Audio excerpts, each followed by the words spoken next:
Diving straight into the economics for Goldfields, and it's been an exceptional set of economics, really robust and strong across a range of gold prices. It's highly sensitive to gold price, and obviously that being favorable as gold price has risen and looks to continue to rise higher.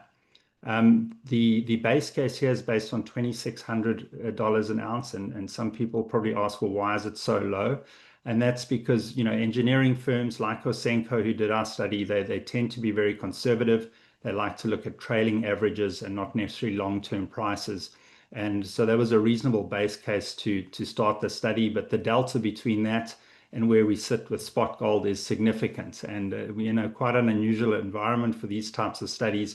But just as we move up to that spot price, which we used at the time, this was on Friday, of $3,650 an ounce, really exceptional economics, highlighted by that after-tax NPV of 1.25 billion Canadian dollars.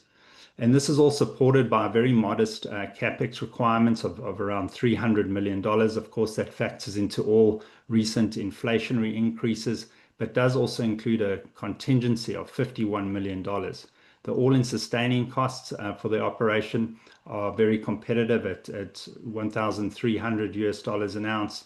And this is based on a throughput of just below 5,000 ton per day. We selected 4,950, which supports a 14-year mine life. And we're going to talk a little bit more about why this case was selected.